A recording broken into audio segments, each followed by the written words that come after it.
जीवन में आने वाली बाधाओं और रुकावटों को अपने जीवन का सुअवसर बनाने की कला पर चर्चा करें। प्यारे दोस्तों, जीवन एक ऐसी यात्रा है जिसके अंतर्गत हमें अपने जीवन के अंदर बहुत सी असुविधाओं, सुविधाओं, रुकावटों को पार करना ही पड़ता है।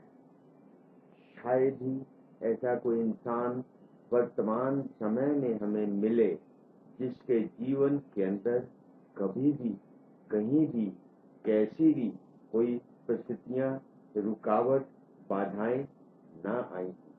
असंभव, ऐसा हो ही नहीं सकता। आज जिस संसार में हम जी रहे हैं वो जितनी असुविधाओं, जितनी रुकावटों, जितनी बाधाओं का युग है, परंतु दूसरी ओर अगर हम इस टेक्निक को, कला को सीख जाएं, जान जाएं और अपने जीवन में अपना लें तो वही रुकावटें, वही बाधाएं हमारे जीवन का एक बहुत सुअवसर बन सकती हैं। एक बार मैंने एक अपने मित्र जो कि अच्छा रेसर था, दौड़ता था, उससे बातचीत की। बहुत अच्छा प्रोमिनेंट वो धावक था।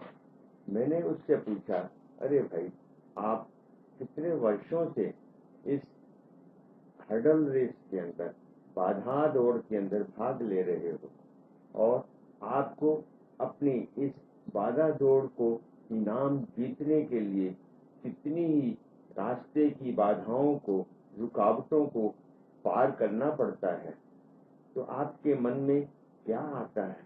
इतने वर्षों से आप सदा विनर होते आ रहे हैं। भले आप बीच में 5-10 बार हारे भी होंगे, परंतु ऐसी कौन सी शक्ति है, ऐसा कौन सा तरीका है कि आप बाधाओं को पार करके भी सदा प्रथम श्रेणी में आते हैं? प्यारे दोस्तों, उसने अपने जीवन के अनुभव को बहुत सुंदर शब्दों के अंदर सहेज कर मुझे सुनाया और मैं चाहता हूं कि आप भी उन बातों को सुने और अपने जीवन के अंदर उसका बहुत अति लाभ ले सकते हैं। उसने कहा कि जब रेस प्रारंभ होती है, मेरा ध्यान केवल अपने लक्ष्य की ओर होता है।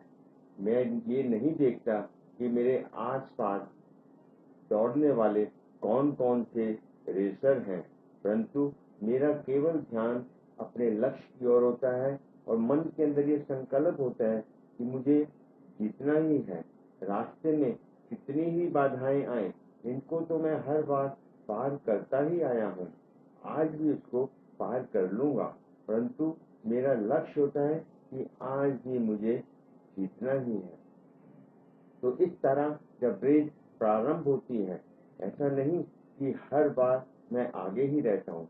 बीच में कई बार ऐसे मौके आते हैं कि दूसरे धावक मेरे से आगे होते हैं, परंतु उनको आगे देखकर मेरे अंदर एक अलग से शक्ति जागृत होती है, ईर्ष्या की नहीं, केवल जीतने की।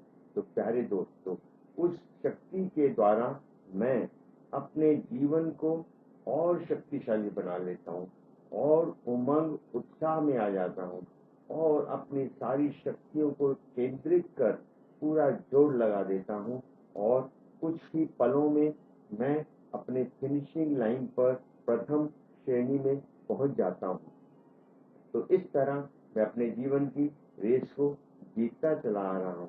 जब कभी हार होती है तो मन के अंदर ऐसा भी आता है, कोई बात नहीं, सदा मैं ही तो विजयी नहीं होऊंगा। अगर मैं हारूंगा ही नहीं तो मेरे जीवन के विजय का रस कैसे मालूम पड़ेगा? तो प्यारे भाइयों तथा बहनों, आप ये समझ कर चलिए, जीवन यात्रा ही एक ऐसी ही हमारी हर्डल रेस की तरह है, जिसमें हमें अपने जीवन को जीतना तो है, परंतु हार भी साथ आ जाए तो उसको भी हमें हताश नहीं होना, डिस्करेज नहीं होना। जब मैंने एक ऐसे ही धावक से, ऐसे ही रेसर से पूछा कि आप कितनी बार हारते हो, कितनी बार उस धावक से हारे हो, परंतु क्या बार आप कभी डिस्करेज नहीं होते? कभी आप परेशान नहीं होते? तो प्यारे भाइयों, सुनिए, बहुत ही सुंदर शब्दों के अंदर उस रेसर ने अपने कहानी को व्याख्यान में बदल डाला। क्या कहता है कि जब भी मैं रेस के लिए तैयार होता हूँ, मेरी नजरों के अंदर मेरे लक्ष्य के साथ साथ वो व्यक्ति भी साथ में होता है, जिससे मैं लगभग हर बार हारता हूँ। परंतु ऐसा नहीं है कि हारने के बाद मेरे मन के अंदर ऐसा संकल्प चले कि इस बार भी वही है तो मैं हारूंगा ही नहीं। ऐसा नहीं होता, परंतु उसका कारण देखिए, उसका परिणाम देखिए कि मेरा भी रिकॉर्ड के नाम एकत्रित हुआ है। मैंने भी, भले मैं सेकंड आता हूँ, परंतु टाइमिंग के हिसाब से, रिकॉर्ड के हिसाब से मेरा भी नाम रिकॉर्ड बुक के अंदर दर्ज हुआ है। तो एक ना एक दिन अवश्य ही ऐसा आएगा कि मैं उसको अवश्य ही हरा सकूंगा, अपनी जीत को पक्का कर सकूंगा। तो इस प्रकार मैं अपने जीवन की रेस में सदा प्रयासरत हूँ और करता रहूंगा। जब तक मैं विजय प्राप्त नहीं कर लूंगा, तब तक मैं रुकूंगा नहीं, घबराऊंगा नहीं, हटूंगा नहीं। तो प्यारे दोस्तों, हमें अपने जीवन के अंदर भी इसी प्रकार का एटीट्यूड रखने की आवश्यकता है। कभी घबराइए मत, कभी रुकिए मत, कभी थकिए मत, कभी हटिएगा नहीं। अपने जीवन की यात्रा को सदा बढ़ते रहिए। कैसी भी रुकावटें आए, कैसी भी बाधाएं आए, कभी भी हम अपने जीवन के अंदर रुकेंगे नहीं। जब हमारा जीवन एक ऐसा पक्का, साहसी, मोटिवेटेड होगा, तो हम अपने लक्ष्य को अवश्य ही प्राप्त करेंगे।